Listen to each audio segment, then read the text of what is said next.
আমাদেরকে আগে থেকে ইনফর্মও করেনি, ঢোকার কয়েক ঘন্টা আগে তাও হোয়াটসঅ্যাপে মেসেজ করে জানিয়েছে। হোটেলটা দেওয়ার কথা ছিল। এই রুমটা দেখো একবার। আমরা জাস্ট এখনই এনজিবি স্টেশন এসে পৌঁছালাম। আমরা এনজিবি পৌঁছে গেছি, এখন গাড়িতে নিয়েছি, ড্রাইভারের সাথে কথাবার্তা হচ্ছে।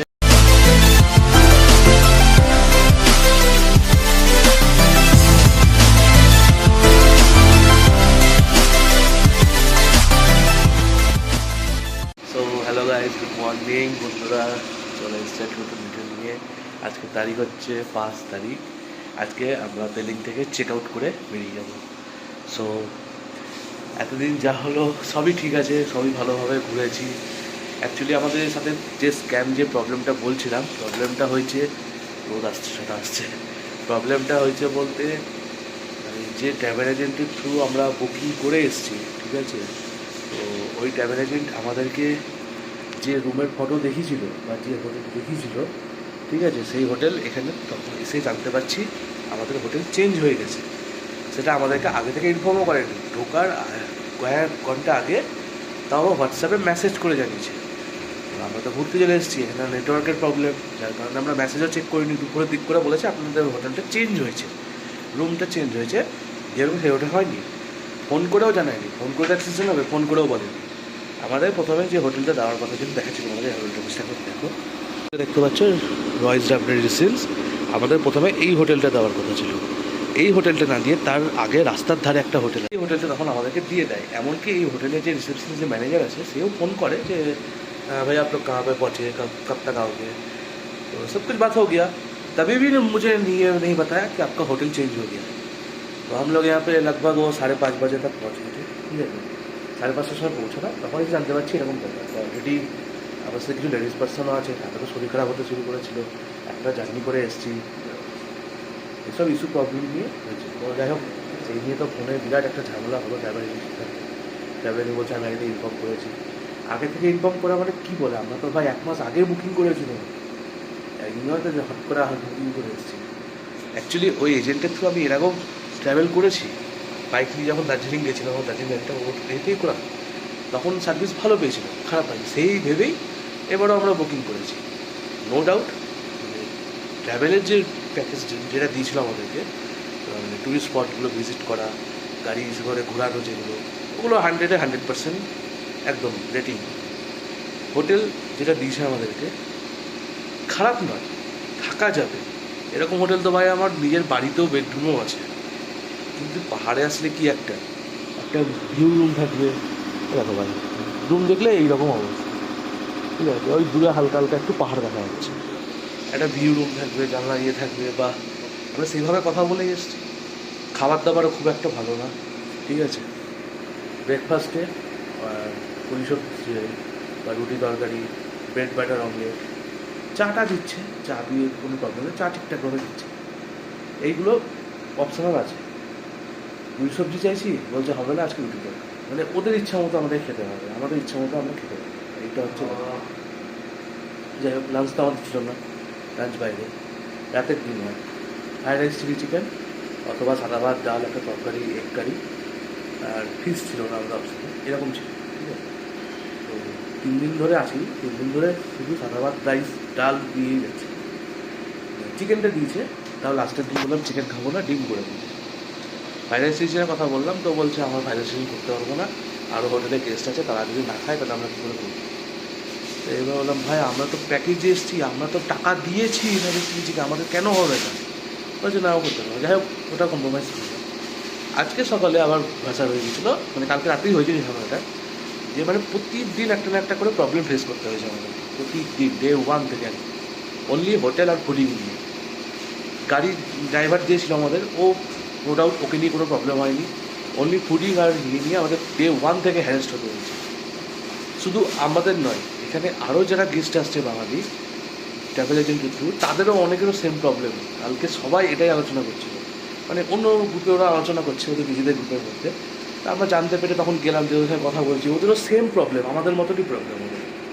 ওরাও সেম বুকিং করে এসছে, এখানে এসে দেখছে অন্য হোটেল দিয়ে দিয়েছে, অন্য ইয়ে দিয়ে দিয়েছে, আন্ডারগ্রাউন্ডে বেড দিয়েছে, আন্ডারগ্রাউন্ডে রুম। মানে পাহাড়ে তো আন্ডারগ্রাউন্ড তো দিচ্ছেই না, নিচে মাটির তলে রুম, এত ঠান্ডা, মানে এই রুমটা যতটা পরিমাণ একটু থাকার মতো, নিচের রুমগুলো ভাই একদমই থাকার মতো নেই। আর আমাদের তো আন্ডারগ্রাউন্ডের রুমে থাকার অভ্যাস নেই, সেই জন্যই আমরা তো সেইভাবেই তো কথা বলে এসেছি না। আমাদেরকে একবার দেখা আমাদের কোন হোটেল বা কোন ইয়েটা দেওয়ার কথা ছিল। সো এই দেখো, এই রুমগুলো আমাদেরকে দেখিয়েছিল। এই রুমটা দেখো একবার,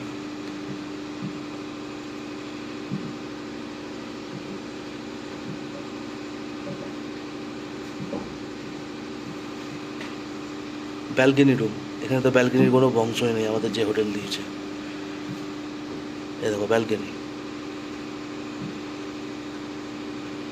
এই রুমগুলো তো আমাদের দেওয়ার কথা ছিল, তো এই রুমগুলো ভাই আমরা একটাও পাইনি পরিষ্কার। সেকেন্ড হচ্ছে তোমার, একে আমরা প্রথমে অ্যাডভান্স করে দিয়েছিলাম, 14,000 মতো অ্যাডভান্স করে দিয়েছিলাম। তারপরে হ্যাঁ, তারপরে আর একটা প্রবলেম হয়ে গেছে। কী হয়েছিল, গাড়ির যে ড্রাইভার, মানে এই ট্রাভেল এজেন্ট যে ব্রোকারকে দায়িত্ব দিয়েছিল গাড়ি করার জন্য, সে একে ও ফুল পেমেন্ট করে দিয়েছে, দিয়ে ও আমার ফোন সুইচ অফ করে দিয়েছে। এবার এই ড্রাইভার পেমেন্ট পাচ্ছে না। ये बोलते हैं भाई हमें अभी भी पैसा नहीं मिला, वो कॉल कर रहे तो उसका फ़ोन सुबह से कल रात से स्विच ऑफ है, आज डाल रहा हूँ 5 मिनट में डाल रहा हूँ करके फ़ोन स्विच ऑफ कर दिया। पहले दिन का पेमेंट मिल गया, सेकेंड दिन का पेमेंट और थर्ड दिन का पेमेंट नहीं मिला। तो वो भैया बोल रहे हैं कि नहीं पेमेंट मिला तो हम कैसे लिख लेंगे, हमें भी तो रास्ते में पेट्रोल भी भरना पड़ता है। तो ये ড্রাইভারদের জায়গায় ঠিক আছে, ও ভাই ওটা যদি আমিও থাকতাম আমি ওটাই করতাম। ভাই আমি ভাই পয়সার জন্য কাজ করছি, আমি যদি টাইম মতো পয়সা না পাই তাহলে আমি কেন চলতে যাবো? পরিষ্কার কথা, এটা বিজনেস, ঠিক আছে, বিজনেস এভাবে হবে না, সেটা উপায় নেই। এখনকার যা পরিস্থিতি, যা জেনারেশন, যা যুগ। এবার যে লাস্টে তখন কী হলো, এবার ওইখানে আমাদেরকে 1 ঘন্টা সাফার করতে হলো, পরিস্থিতি হলো। লাস্টে তখন আবার ট্রাভেল এজেন্টকে ফোন করলাম, দিয়ে ও বললো যে আপনারা তাহলে এক কাজ করুন, আমার যে অ্যামাউন্ট আছে সেখান থেকে আপনারা 10,000 টাকা এখন পে করে দিন, আমাকে যখন দেবে তখন 10,000 টাকা কম দেবে। সেটাও সলভ হয়ে গেলো। এটাও আমাদেরকে হেল্প করবে। ভাই ড্রাইভারকে পেমেন্ট আমরাই করলাম, এইসবই যদি করতে হলো তাহলে তো আমরা নিজেরা এসে এখানে বুকিং করে নিতে পারতাম, নিজেরা এসে ড্রাইভারের সাথে কথা বলে দিতে পারতাম।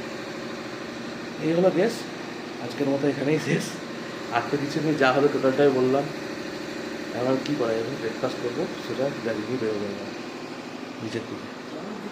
ইচ্ছা আছে আজকে রিভার রাফটিং করার, যদি সময় বা সুযোগ হয় তাহলে করতে পারি। তোমাদেরও দেখা হতে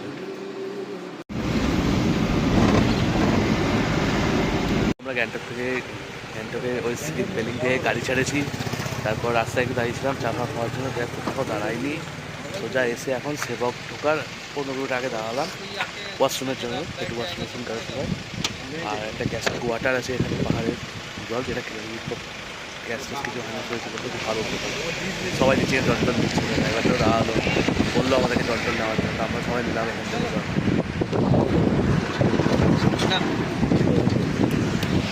তারপর নিচে ভালো লাগলো জলটা খেতে, একদম প্রিয়, প্রচণ্ড হাওয়া বইছে। চলো, আমি বসেছি পেছনের সিটে, সামনের সিটে যাবো পরে। আসো মনে তো চাবি। ও ভাই লোক, গাড়ি থেকে নেমেছিলাম, দিয়ে প্রথমে কালী মন্দিরটা গেছিলাম ঘুরতে। কালী মন্দিরটার ভেতরে ঢুকলাম, মন্দিরটা খুবই সুন্দর, খুব ভালো লাগলো, লাগলো তো অনেক। তারপর মন্দির থেকে বেরিয়ে এইদিকে এই রাস্তা বরাবর সবার পর এখানে একটা উপরে শিব মন্দির আছে। তারপরে শিব মন্দির স্নান করলাম। ব্যাপারটা হলো ভিতরে ক্যামেরা অ্যালাউ নেই, তো ওই জন্য ভেতরে আর কিছু ক্যামেরা আমরা করতে পারলাম না, বাইরে থেকেই তোমাদেরকে দেখিয়ে দিলাম।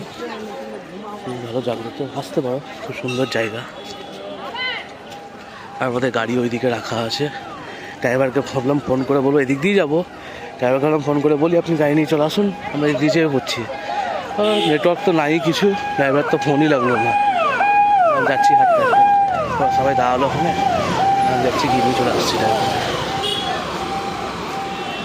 আমরা জাস্ট এখনই এনজিবি স্টেশন এসে পৌঁছালাম, আমরা এনজিবি পৌঁছে গেছি, গাড়িতে নিয়েছি, ড্রাইভারের সাথে কথাবার্তা হচ্ছে, ঠিক আছে। সব কিছু ভালোভাবে ছিল।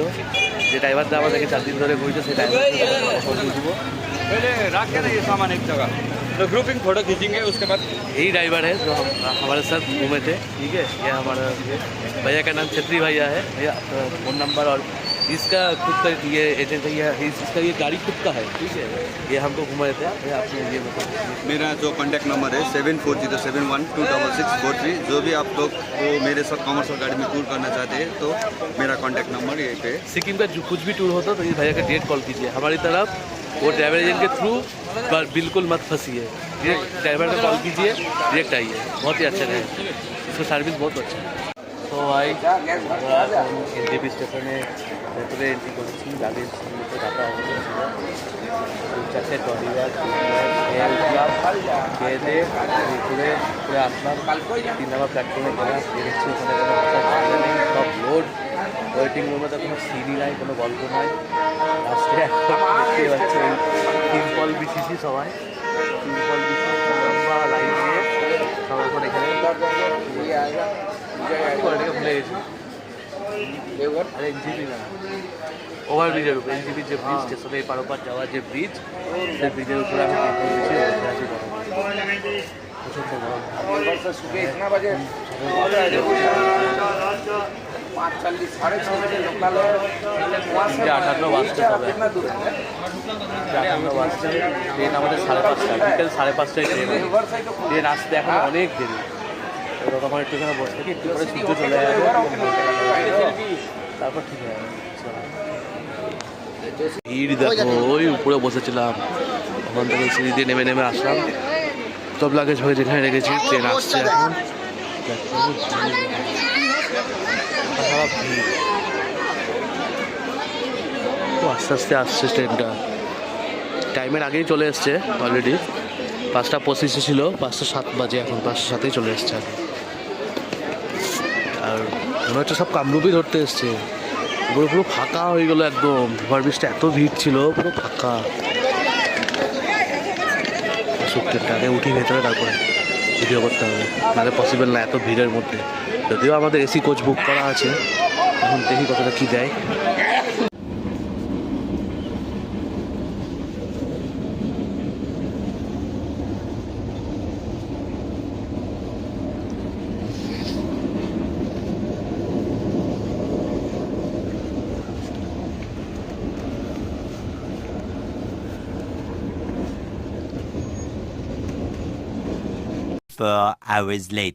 চলে সুস্থভাবে একদম পুরো খাগড়াঘাট স্টেশন পৌঁছে গেছি। এই আমাদের সেই কামরূপ এক্সপ্রেস, খুবই ভালো সার্ভিস পেয়েছি ভাই। তিস্তা দস্তার থেকে তো যথেষ্ট ভালো। তারপর আবার তিস্তা দস্তার জেনারেল তো দেখেছি, কামরূপের জেনারেল তো ইউজ করিনি, এসিটা ইউজ করলাম, সত্যি খুব ভালো সার্ভিস। আমাদের এই বগিটা ছিল আমাদের, একদম দারুণ, মানে কোনো রকম জার্কিন নেই, কোনো ঝাঁকুনি নেই, কুদুনি নেই, কিচ্ছু নেই, শান্তিভাবে ঘুরে টুরে সব আসলাম। আমি তো ট্রেনের মধ্যে ঘুমিয়ে গেছিলাম, এত ঘুম পেয়েছিল, মাথা খারাপ ঘুম পেয়েছিল, ট্রেনের মধ্যে চাপলাম, ট্রেনে আমি পুরো ঘুমিয়ে গেছি একবার। এখন উঠলাম, এখন নামলাম এখানে, একবার মিটলে উঠেছিলাম খাওয়া দাওয়া করতে, এখন নামলাম, তারপর বাইরে গিয়ে এখন একটু চা খাবো, তারপর অটো দেখবো, দিয়ে বাড়ির দিকে রওনা দেবো। চলো ভাই, আগ্রা স্টেশনের বাইরে চলে এসেছি, অটো ফটো সব কথাবার্তা হয়ে গেছে, 200 টাকা নিবে অটোওয়ালা, একদম পুরো আমাদেরকে বাড়ি অবধি পৌঁছে দিয়ে কথা হয়ে গেছে। এখন এসে দাঁড়িয়েছি সবাই করে চা খাবো বলে, চাটা খেয়ে নিই, দিয়ে তারপর বাড়ির দিকে রওনা দিয়ে বেরিয়ে যাবো। ভিডিওটা হয়তো এখানে শেষ হয়ে যাবে, বাড়ি অবধি নাও পৌঁছাতে পারি, চেষ্টা করছি বাড়ি অবধি পৌঁছানোর।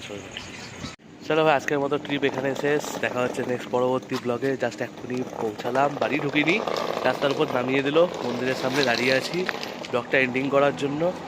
লাগেজও এখানে আছে, মাকে ফোন করছি, মা ফোন ধরছে না, মা তো মনে হয় ঘুমিয়ে গেছে, দেখে একবার ট্রাই করি।